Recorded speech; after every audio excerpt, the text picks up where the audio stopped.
Hello friend, आज हम एनटीयूटीसी net exam qualify होने के बाद आपको कॉलेज और इंस्टीट्यूट सैलरी कितनी प्रोवाइड करेंगे उसके बारे में इंफॉर्मेशन देखने वाले। साथ ही जेआरएफ होने के बाद आपको कितनी फेलोशिप मिलती है 2023 के अनुसार वो भी हम देखने वाले। तो दोस्तों, ये लेसन शुरू करने से पहले आप इस चैनल पर फर्स्ट टाइम हो तो चैनल को सब्सक्राइब जरूर कर दीजिए ताकि एनटीयूटीसी नेट एग्ज़ाम के बारे में हर एक अपडेट आपको आसानी से मिल सके। साथ ही इस चैनल की एक टेलीग्राम चैनल भी है, उसकी लिंक हमने डिस्क्रिप्शन बॉक्स में दी है। उस टेलीग्राम चैनल को भी ज्वाइन करके रखिए, उधर भी आपको एनटी एग्ज़ाम के बारे में हर एक अपडेट आसानी से मिल जाएंगे।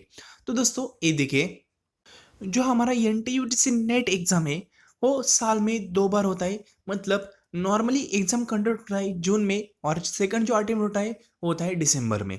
तो इस बार हमारा दिसंबर का एग्ज़ाम 6 दिसंबर को शुरू होने वाला है और वो एंड होने वाला है 23 दिसंबर को। तो गाइज, इन केस अगर आप ये एग्ज़ाम क्वालिफाई हो जाएंगे तो कॉलेज और इंस्टीट्यूट आपको कितनी सैलरी देंगे उसके बारे में इंफॉर्मेशन हम देख रहे हैं।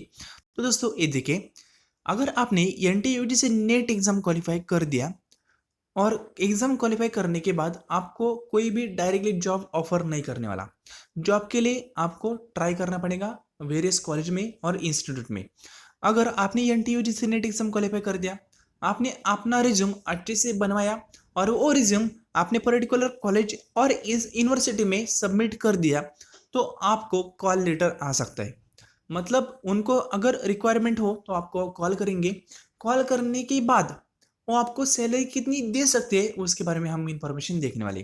तो दोस्तों, ये देखिए, इन केस आपने एनटीयूटी से नेट एग्ज़ाम क्वालिफाई कर दिया तो आपको सैलरी मिलती है एवरेजली 15,000 से लेकर 50,000 तक।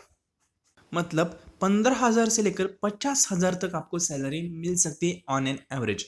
ये सैलरी डिपेंड होगी आप किस कॉलेज में जॉब कर रहे हो, कौन सी यूनिवर्सिटी में जॉब कर रहे हो, वो यूनिवर्सिटी और कॉलेज कौन से स्टेट में है, कौन से गांव में है और कौन सी सिटी में है, उस पर ये सैलरी डिपेंड होंगे। मतलब अगर आपने दिल्ली में जॉब करने की सोच ली, दिल्ली के अच्छे खासे एक हम कह सकते हैं कि सिटी में आपको जॉब मिल गई एक पर्टिकुलर कॉलेज में और यूनिवर्सिटी में, तो आपको सैलरी 50,000 से आगे भी मिल सकती है।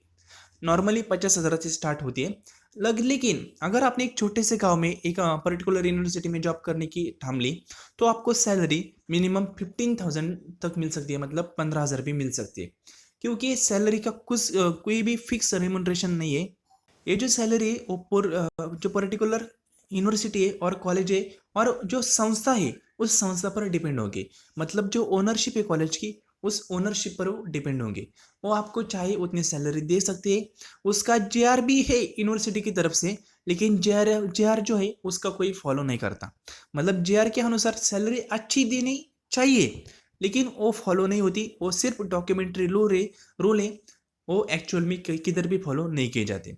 तो दोस्तों, आपको पता ही चला होगा आपकी जो सैलरी होगी वो 15,000 से लेकर 50,000 तक होगी। ये ऑन एन एवरेज होगी। आप किस सिटी में, किस कॉलेज में, किस यूनिवर्सिटी में, किस गांव में जॉब कर रहे हैं उस पर ही डिपेंड होगी। आई आई होप आपको पता चला होगा। अब और सेकंड जो है, अगर आपने जेआरएफ और नेट दोनों भी क्वालिफाई कर दिया तो आपको सैलरी बढ़ेंगी या नहीं? तो सैलरी का जेआरएफ से कोई भी लेना देना नहीं है।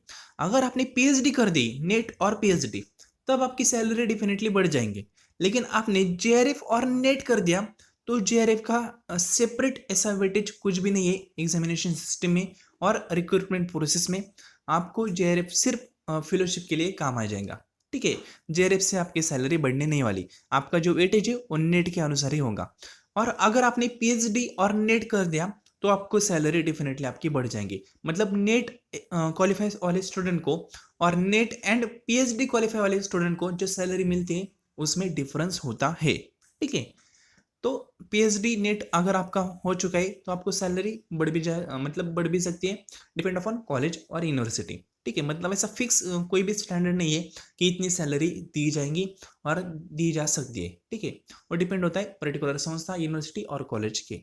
ठीक है, अब सेकंड है, अगर आपने जेआरएफ कर दिया, जीआरएफ होने के बाद आपको कितनी फेलोशिप मिलेंगी? तो गाइज 2023 के अनुसार जेआरएफ की फेलोशिप स्टार्ट होती है 32,000 से लेकर 46,000 तक। मतलब एनटीयूजी से नेट कमी करा हो, सीएसआर का थोड़ा सा अलग है। तो 32,000 से लेकर 46,000 तक आपको जेआरएफ की फेलोशिप मिल जाएगी। ये फेलोशिप भी डिपेंड होती है आपकी सिटी और यूनिवर्सिटी पर। मतलब आप कौन सी सिटी में, कौन सी यूनिवर्सिटी में, कौन से कॉलेज में जेआरएफ की जो रिसर्च है वो कर रहे हो उस पर डिपेंड होगी। क्योंकि इसमें ट्रैवलिंग अलाउंस होता है और डियरनेस अलाउंस होता है, वो प्लस होता है। मतलब ये बेसिक मैंने बताया, इस पे आपका जो 4-5 हज़ार है वो बढ़ जाएंगे, डियरनेस अलाउ और ट्रैवलिंग अलाउंस। ठीक है, तो basic salary, sorry, basic fellowship 32,000 से लेकर 46,000 तक होती है। तो गाइज आई होप आपको जो रेम्यूनरेशन है, जो सैलरी है और जो फेलोशिप है उसके बारे में पता चला होगा। और गाइज अगर आपने जेआरएफ भी क्वालिफाई नहीं किया है, आपने नेट भी क्वालिफाई नहीं किया, लेकिन पीएचडी मतलब पोस्ट ग्रेजुएशन आपने अच्छे से क्वालिफाई किया है, मतलब आपको पीजी में, पोस्ट ग्रेजुएशन में अच्छे मार्क्स थे, तभी भी आप किसी भी कॉलेज में जॉब कर सकते हो। ठीक है, आप डायरेक्टली परमानेंट नहीं होंगे, आप मतलब जॉब करते करते वक्त आप नेट और सेट और पीएचडी कर सकते हो। पीजी के बेस पर भी आपको जॉब मिल जाएंगी, आपको ट्राई करना है। ट्राई करोगे डेफिनेटली जॉब मिल जाएंगी। ठीक है, लेकिन पीजी में आपके मार्क वगैरह अच्छे होने चाहिए। मार्क अच्छे होंगे तो डेफिनेटली आपको कोई भी कॉलेज जिसको नीड है वो कॉलेज आपको हायर कर लेंगे। सैलरी डेफिनेटली कम मिलेंगी, लेकिन एक प्रैक्टिस के बेस पर आप कुछ भी कॉलेज को ज्वाइन कर सकते हो। तो गाइस आई होप आपको सब कुछ पता चला होगा। जो जो इन्फॉर्मेशन इम्पॉर्टेंट है वो आपके साथ शेयर की है। तो दोस्तों, और एक बात, जल्दी हम इस चैनल पर एक पूरा क्रैश कोर्स पर फर्स्ट के लिए वो लॉन्च करने वाले। वो क्रैश कोर्स लॉन्च होने वाला है हमारे दिसंबर का एग्ज़ाम खत्म होने के बाद, क्योंकि क्रैश कोर्स लगभग 6 महीने चलने वाला है और उसमें आपका पेपर फर्स्ट हम पूरा कवर करके देने वाले। तो दोस्तों, वो क्रैश कोर्स आपको ज्वाइन करना है तो इसी चैनल को सब्सक्राइब कर करके, साथ ही बेल आइकन को भी क्लिक कर करके, जब हम क्रैश कोर्स की इन्फॉर्मेशन आपको प्रोवाइड करेंगे तब को आपको इन्फॉर्मेशन मिल जाएंगे। तो दोस्तों, एग्ज़ाम जल्दी होने वाला है, मतलब 6 दिसंबर से एग्ज़ाम स्टार्ट होने वाला है। आपका एग्ज़ाम कब होगा उसका शेड्यूल जल्दी एनटीयूजी से प्रोवाइड कर देगा। आपको स्टडी कंसिस्टेंट वे में करनी है। मतलब ऐसा नहीं कि आज हमने 8 8 घंटे की पढ़ाई कर दी और जो नेक्स्ट डे उसमें 4 ही घंटे पढ़ाई कर दी, उसके नेक्स्ट पढ़ाई नहीं करी। ऐसा नहीं चाहिए। आप 8 घंटे एक भी दिन में मत करो, आप 2 घंटे 2 घंटे 2 घंटे ऐसे हर दिन में करो। कंसिस्टेंट वे में पढ़ाई करो। ठीक है, पढ़ाई ऐसी होनी चाहिए, मतलब पढ़ाई है ना हमारी, स्टार्ट ऐसा होना चाहिए और बढ़ती चलनी चाहिए। मतलब पहले दिन 1 घंटा, दूसरे दिन 2 घंटे, तीसरे दिन 3, मग एवरेजली 3 3, नंतर 4, ऐसा एग्जाम जब तक आपका हो नहीं चाहता तब तक आपको पढ़ाई बढ़ती रहनी है। लेकिन बच्चों का होता क्या है, स्टार्टिंग में वो पढ़ाई ज़्यादा करते हैं, बाद में कम कम हो जाती है। ऐसा नहीं, ऐसा आपको रिजल्ट नहीं देगा। आपका ग्राफ ऐसा होना चाहिए, कैसा, ऐसा ऊपर की जाने तरफ। ठीक है, मतलब आपकी पढ़ाई बढ़नी चाहिए, कम नहीं होनी चाहिए। तो दोस्तों, स्टार्टिंग में आप भले ही पढ़ाई कम करो, लेकिन जब एग्जाम करीब आएगा तब एग्जाम के हावर्स, एग्जाम की पढ़ाई आपको ज़्यादा करनी है, मतलब आपका ग्राफ ऊपर रहना है, आपका रिजल्ट भी डेफिनेटली ऊपर ही जाएगा।